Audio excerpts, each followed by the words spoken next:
What's up, guys? Welcome back to another episode of this channel. Today we'll be looking at Nipsey Hussle and how the L.A.P.D used a AI program called Operation Laser to basically target him and his store, and which many say kind of led to his assassination.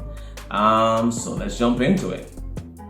When Nipsey died in 2019, you really felt that solemn energy in the atmosphere.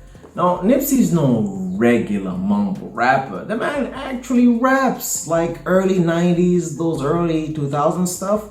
His lyrics makes sense. Now, as a rapper who was once a gangbanger, he wanted to be a positive influence to other young gang members that, you don't have to go that route to make money. His mantra was, wherever I go, whatever I do, man, you can do it too. From owning businesses to being a successful rapper to investing in cryptocurrency to owning his masters. This man was a symbol of success. So when reports came out that, an old friend shot him, people became immediately suspicious. And I remember many were saying that this was a hit put out by the L.A.P.D. And I thought, well, people, we don't really know.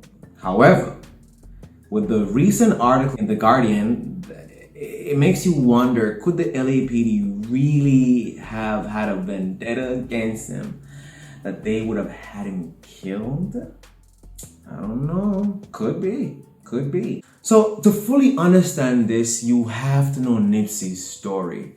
Now, many of you know that he was born and raised in the Crenshaw area of LA.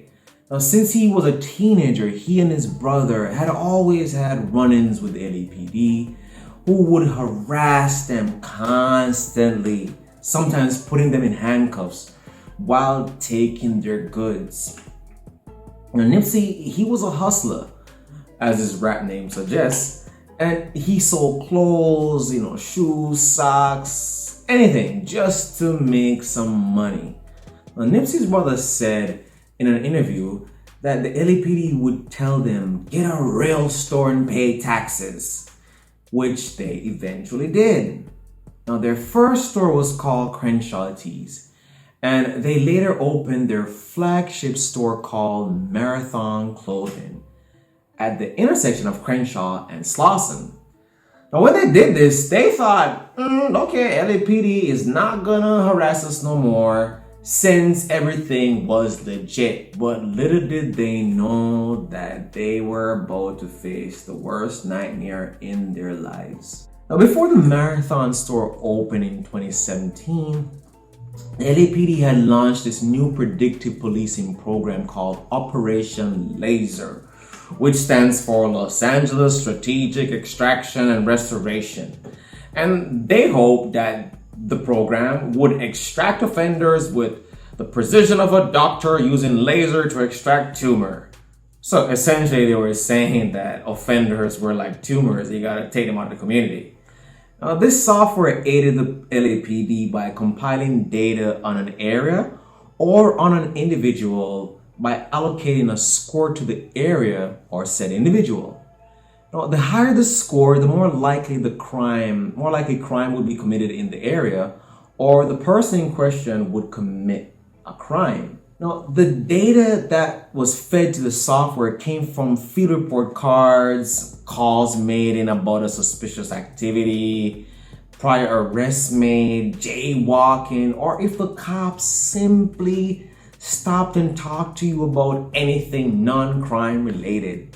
Once they filled out those report cards, you could count on your name being entered into the system in order to make a profile on you. Now, so because Nipsey had a lot of prior interactions with the cops when he was a teenager and, later on, he was entered into the system or the program. And his store had been marked as a laser zone, meaning that his store is in a zone that was prone to have crime. Now, in an interview conducted by The Gaurdian, his brother, who goes by the name Black Sam, said that cops patrolled their business constantly and would come into their parking lot multiple times per day. The LAPD would harass their customers, questioning them about involvement in gang activity in an effort just to scare them away from the store. Now, Sam said it got so bad that the LAPD was trying to force their landlord to evict them from the plaza or face legal consequences from a nuisance probe. Now, their landlord actually gave them a 30-day notice, but he felt so bad he offered to sell them the place instead of kicking them out. The landlord said that because Nipsey and his brother opened their marathon store in his plaza, it brought back so much traffic and he was able to rent out all of his other vacant shops, which he wasn't able to do because business owners thought that that area was too bad to set up shop. So, kudos to that plaza owner. He did a really good thing. That was a straight up honorable thing to do. Many people don't have that type of strength and dignity, so I applaud him. Now, I believe that after Nipsey bought the plaza, oh my God, he was really becoming a threat. Now, Nipsey's success threatened the music industry, it threatened the pharmaceutical industry, tech, and education. Education because he had what's called a Vector 90 space that had a STEM program for inner city youths that would streamline them into Silicon Valley or tech jobs. Anything black people start touching, they start changing, basically. Everything that he stood for, it went against the status quo of those businesses. This is just my opinion. This man had a boss mentality. He had that Marcus Garvey mindset. And anybody that has that mindset, they become a threat. Now, about a month after Nipsey was killed, the LAPD quickly scrapped Operation Laser after receiving criticisms that the program was excessively targeting blacks and Hispanics. Yep, you heard that right. An AI that racially profiles blacks and Hispanics. The sad thing about this story is that the city came out and expressed their condolences and professed how Nipsey was a positive influence to the community, but they still kept pursuing their nuisance case in court. Eventually, the family couldn't keep fighting the legal issues, and they were forced to shut down the plaza. Dealing with death and having to fight legal battle at the same time was too much. In the end, the LAPD got what they wanted. They got the store to close, and it's sad. It's very, very sad. Now, you would think the LAPD would have learned their lesson, but nah, not the LAPD. They rolled out another program in 2020 called Data Informed Community Policing, DICFP, which they said was supposed to increase trust, reduce crime, and assist victims of crime. Now, this is basically the same operation like Operation Laser. They just rebranded it, This is a lesson and a warning to us all out there, Policing has gotten automated. And it's only a few years until robots are out there doing the damage and drones and stuff.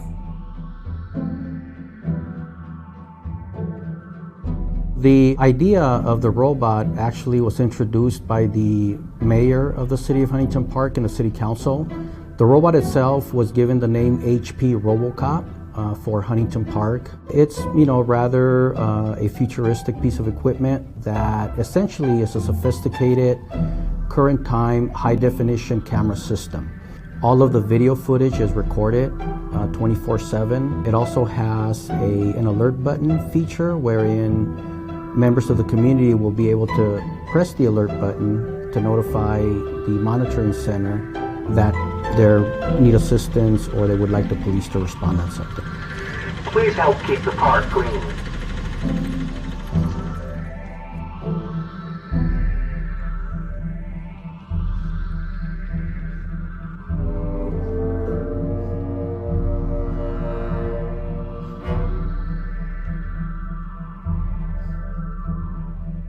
And stuff. Now, I believe sooner or later, whenever there are more controversial incidents due to AI policing, they will just defend themselves saying that, hey, how can you blame a robot or a program for racial profiling when it operates solely off facts. And that's a crazy place to be, people. So I want to end this by leaving you with something to think about. And you don't have to agree with it, just let it simmer a little bit.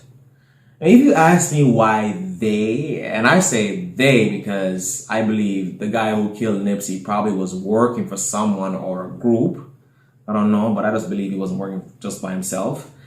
You know, if you ask me why they killed him, I have one phrase and a name for you.